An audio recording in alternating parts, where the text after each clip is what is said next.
Lesson 11. The 8th and 10th Commandments.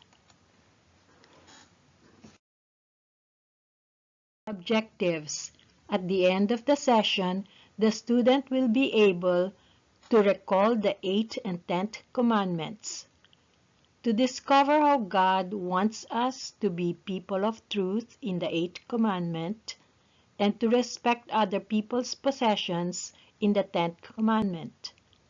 To recognize when we violate the 8th and the 10th commandments, to associate the 10th commandment as an invitation to share our property generously, and to apply our knowledge of the 8th and 10th commandments in our lives.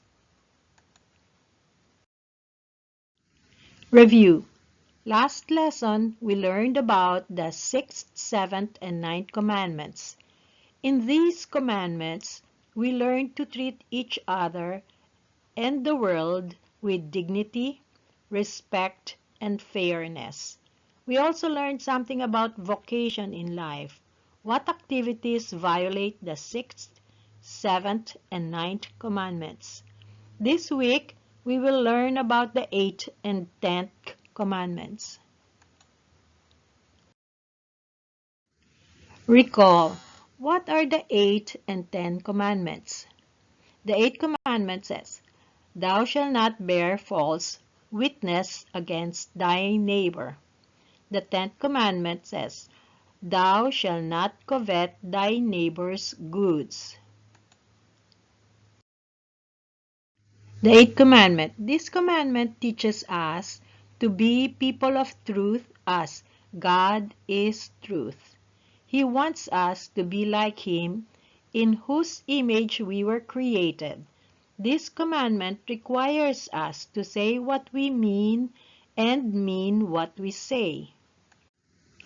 The 8th commandment discourages us against dissimulation, disguising our true feeling, hypocrisy, pretend to be what we are not, or to believe in what we do not believe, lying, intentionally deceiving another by deliberately saying what is false.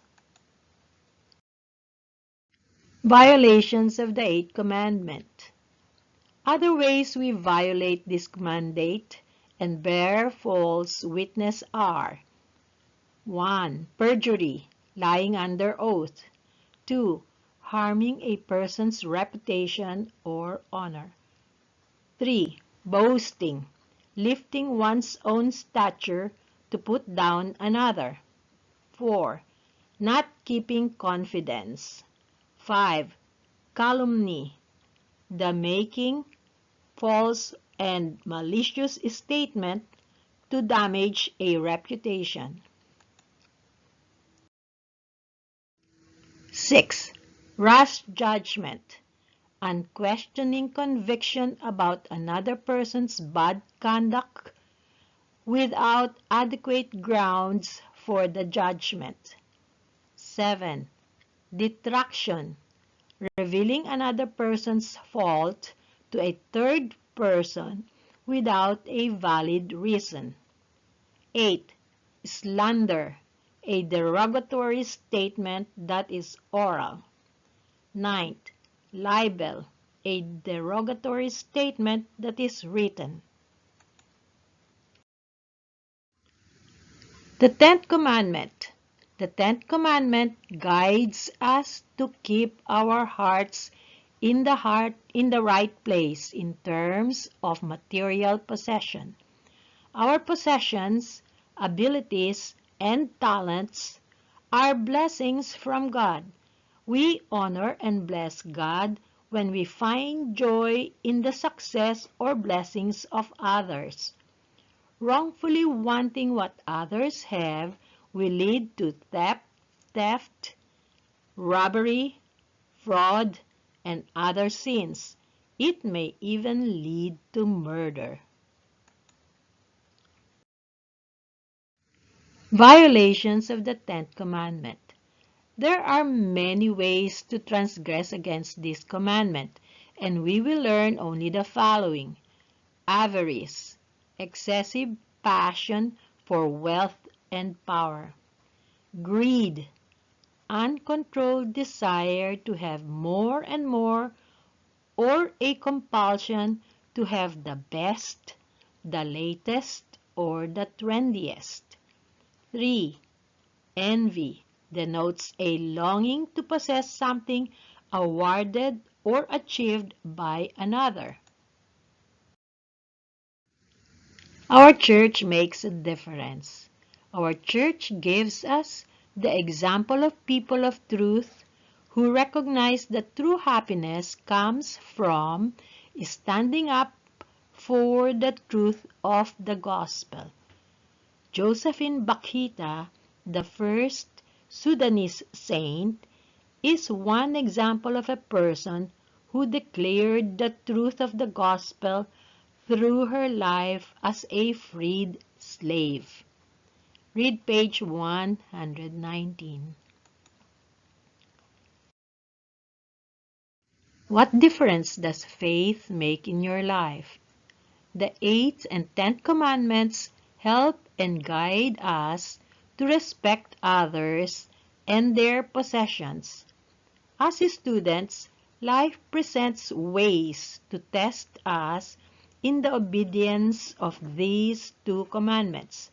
One challenge is living a life under peer pressure, a strong influence to go against one's better judgment.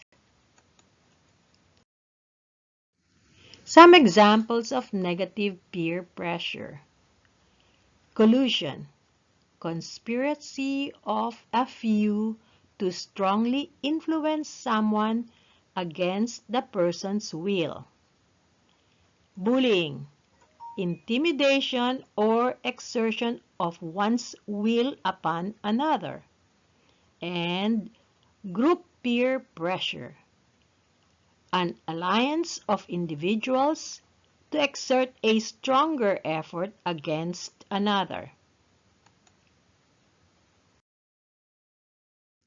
Peer pressure, however, can be used as a positive and powerful influence to follow the will of God. Here are some examples. Instinct: standing up and defending your belief based on the direction of one's conscience. Respect: creating a healthy and positive environment to encourage others. And support: allowing and lifting others' ideas for the betterment of society.